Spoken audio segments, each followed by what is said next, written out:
Welcome to the second of the videos on the Ten Commandments. If we look at events unfolding in the world today, it seems that people are going insane, mad. There's so much anger and division, even among families, friends who don't believe the same thing. We don't know who to believe, we don't know who to trust. We seem to have lost our moral compass. As a 30-year student of the Torah, to me, the answer lies in this book, which is not a Jewish book. It's a book filled with principles given to all humanity by a greater power, the Creator of all humanity, so that we might learn how to live in harmony with each other, with the animals, with the whole planet. We were to have dominion, to take care of it. Our part, to hear and obey. We may not realize, but even in this lies a solution for the environment. But that's a story for another day. We've so quickly forgotten the words that were taught to us not so long ago in our schools, and were held up in our court of law, these scales of justice. But because they've been removed from both institutions, we are swiftly falling into chaos. Just what are these words?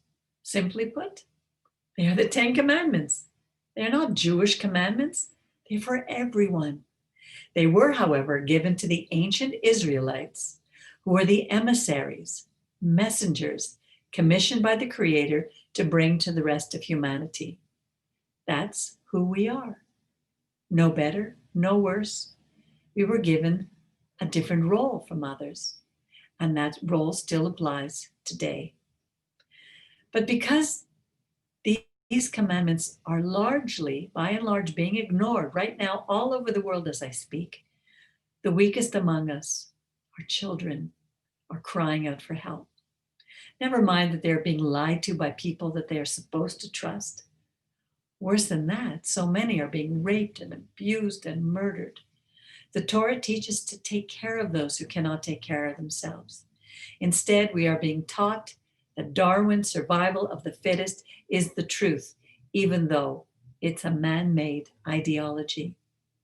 The Creator of all humanity tells us that everyone is created equal, but that we have been given different roles, but that those individuals who've been given certain functions in this life which hold more responsibility, they are supposed to help us to take care of the weakest among us, not to support the systems that allow them to die, or even worse, to kill those who are no longer deemed a benefit to society.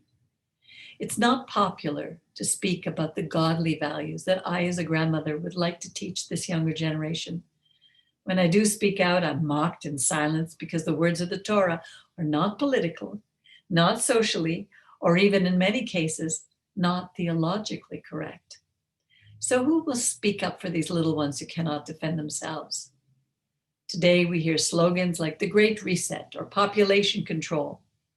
Where do these fit in with the commandments that tell us to love our neighbor as we love ourselves? Well, they don't. We're learning that it's every man for himself, contrary to the Creator's desire for his humanity. He formed community in which we are to say yes to the question, am I my brother's keeper? That's what we need to be, to help each other.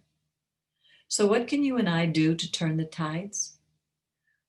All each of us can do is a small part that we have been given, assigned in this great orchestra called life. We need to pray that God shows that to us. The Creator is the conductor. He gave us the notes to play. But like great jazz, there's freedom in how we play our part, as long as we remain within the boundaries set down for us, called the Ten Commandments. I'd like to talk about these boundaries over the next few weeks. You may ask, why? Haven't I heard them all already? Well, yes, you did.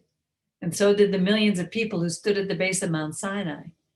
The issue is not whether we heard them. It's, do we do them? Do we obey them? And it's important to learn them by heart. You don't have to learn the whole thing, but at least know what they are. So let's begin with number one.